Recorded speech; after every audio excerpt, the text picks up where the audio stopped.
This is the ultimate Teachers Pay Teachers checklist for those of you who are wanting to grow your TpT library in 2025, or for those of you who are brand new to TpT and you don't know what kind of numbers you should be aiming for, how many products you should have, all of that good stuff. We're talking numbers today, and I don't usually do that. If you've been around here for very long, I usually don't give a lot of hard and fast numbers. And while the rules, if we could put that in quotation marks, the rules that I'm going to share today may not apply to everyone and probably won't apply to every single person. If you're creating resources, if you follow this rule, it's going to be a pretty good strategy for the vast majority of businesses in terms of how many resources you should have, how many bundles you should have, how many views you should aim for, what price point your products should be at, all of that good stuff. We're going to talk about that today. So let's dive in. If you have a product creation goal in 2025, or you're starting to stock your TpT store, the number one goal that we're going to aim towards, and this is what everybody says, this has been a long-standing rule, and that is the rule of 50. You need to aim for 50 products. Now, does that mean that you aren't going to start making money before 50 products? No. Does that mean when you hit 50 products that you're going to all of a sudden start seeing the money pour in? No, not at all. There's a lot of strategy that goes behind the type of products that you're creating that will determine the strategy, the niche you're in, the audience that you have or don't have, will also help determine how much money you're going to make, whether you have 50 products or you have 50,000 products. So just because you have 50 products doesn't mean you're going to start making money. But in general, sellers who are optimizing their resources, who are creating well thought out product lines, when they start to hit that 50 product mark, that's when they start to see some of that revenue really roll in and become a little bit more steady. And the reason is not because 50 is a magic number and TpT starts ranking you higher in the algorithm. None of that stuff. That's not true. The reason is because when you get to about that number of products in your store, buyers are going to come, they're going to see like, oh, they have a well-stocked store, and they usually start to add more resources to their cart. And right about that time, about 50 resources too, you tend to have a few more bundles. So you start to get more bundle sales, which means more money, all of that good stuff. And so 50 isn't a magic number. It just means that your business is starting to become a little bit more established and that buyers are starting to spend a little bit more money because they have more to choose from. Okay. So if you're stocking your store in 2025, you're adding resources, 50 is a really good benchmark number. It's a great goal to have. Now, with those 50 products, you do want to make sure though that you have at least 5 bundles. So you want to plan everything out so that you're not just creating 50 low ticket items. You want to make sure that you're squeezing in some higher ticket items in there, 40, 50, 100, 200, $300 bundles, just depending on the price of the individual products. And so you want to make sure that you have bundled items together. So in order to create 5 well thought out bundles, that means you need to have those 50 or 45 well thought out individual resources so that you can pair them together or bundle them together appropriately so that you can have some of those higher price bundles. So 50 products, 5 of those are bundles. Now let's talk about price range, because I think a lot of people think when they first start off, they kind of fall into a couple of camps. Some people will stock their store with really high ticket items, which is great. That's awesome if they sell. But you do want to have long term, if you're trying to get people in, you don't have an existing audience, you don't have anyone to market this to, you do want to have some downsell options in your store. You want to have some low threshold offers in your store, meaning that the barrier for entry for a buyer to purchase is really low, right? So if I have to decide, if I'm choosing to purchase a product from a seller that I don't know or don't recognize, purchasing a $1, $2, $3 product is pretty much a no-brainer, right? Because they don't stand to lose very much. But if all they have are $10, $15, $20 resources in their store or higher, then I kind of start to pause and I go, wait a second. I want to make sure that I'm doing my homework before I make this purchase because I don't want to regret it later. But when we have some of those lower ticket offers in our store, then it makes it a whole lot easier for that buyer to go ahead and say, yeah, like this is a no-brainer. Of course, I'm going to purchase this. It's very low risk for the buyer. So it's really nice to have some of those options in our store. So if I were going to break things down by price range, and again, these are not hard and fast rules. In fact, it's not a rule at all. But if I were going to break this down in terms of price range for my own store, and I was starting brand new and I had a goal of stocking my store with 50 new resources, then what I would do is I would split it up like this. I would do 10% low ticket offers. I'm talking about under $3, okay? Under $3. Now, $3 is sort of that magic number if you're a premium seller, where when you hit a $3, the $3 mark in the buyer's cart, then you avoid that 15-cent transaction fee.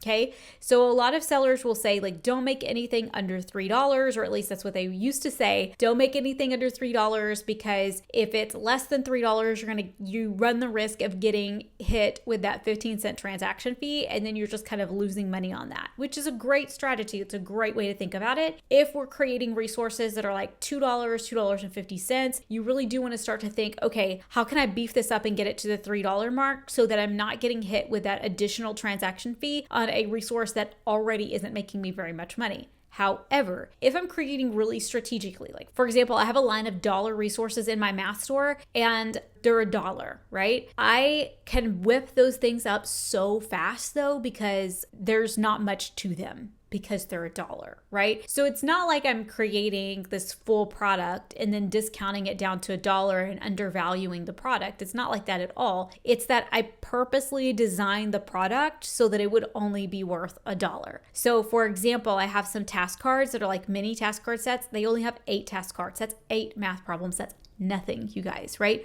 For $1. But a lot of times a teacher wants something really quick, they want something really easy, and they don't want to spend a lot of money on it, and $1 is a really easy sell. And if you have several of these in your store, like 10, for example, $10 resources or $1.50, like whatever, then you'll start to see that a lot of times buyers will add multiples of those to your cart. So while they might never have purchased one single $5 item, they might add 5 $1 items to their cart. So you make this same amount of money, or you make more money because that buyer never would have purchased in the first place. Okay, so 10% of those resources under $3. 55% should be between the $3 and $10 mark. Now, this is not a hard and fast rule again, and I'm sure somebody somewhere is listening to this going, Lauren, you don't know what you're talking about. Like, I've made 6 figures and all of my units or whatever are priced at like above $10, and I don't have resources under $10 in my store. That's great. And you know what? That works for some people. But I think the vast majority of sellers do not make those big, bulky products. We're making small things at a time, which makes a lot of good sense because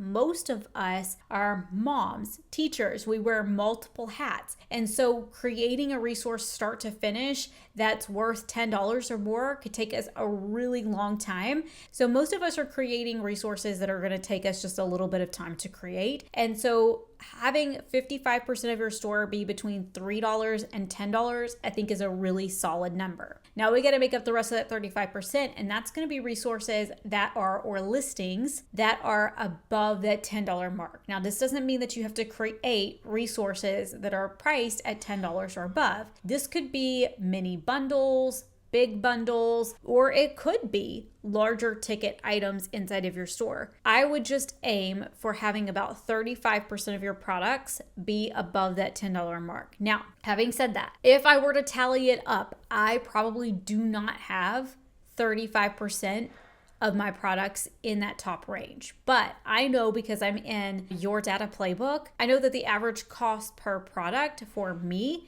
versus other sellers is a little bit on the low side. So that tells me that there's some room for me to grow there, and that I could have buyers purchasing higher ticket items. Does that mean that everyone's path is going to be the same? We all need to have 35%? No. Like, I've gotten to where I am without having 35%, so you don't have to have that. But if I were doing it over again and I had the ability to create some higher ticket items, I would absolutely do that the second time around. But honestly, really and truly, the easiest way to do this is to create 2 really well thought out product lines that you can link those products together. So like notes warm up, activity notes, notes craft, something like worksheets craft, like things that you can bundle together that are going to be like no-brainer items. Like, of course you want to purchase that. Those are really easy ways to get some of those higher numbers, is just kind of really thinking everything through in advance. All right, here's another number that a lot of people ask me, how many views is a good number of views? And I'm going to say aim for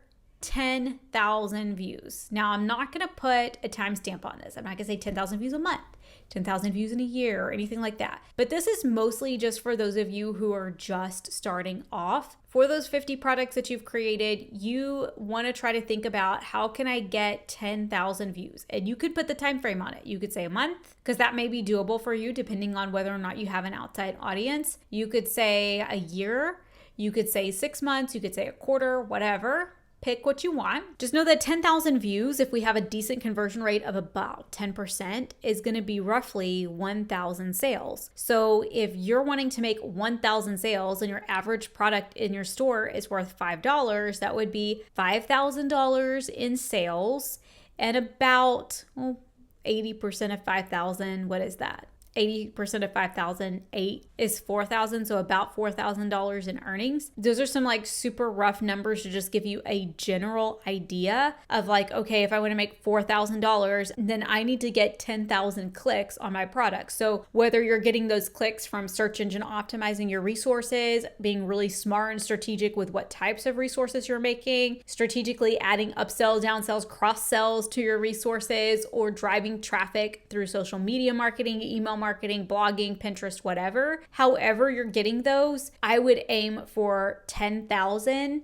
and just think about what you would need to do to get 10,000 clicks to your products. Okay. And then finally, this is more for those of you who are first starting out, or for those of you who really kind of struggle to get the ball rolling throughout the course of the year. I would aim for 10 note to followers. I think 10 a year, honestly, would probably be just fine, especially if you don't have an email list and so you're not really able to repurpose that note to followers in any way. 10 a year is fine.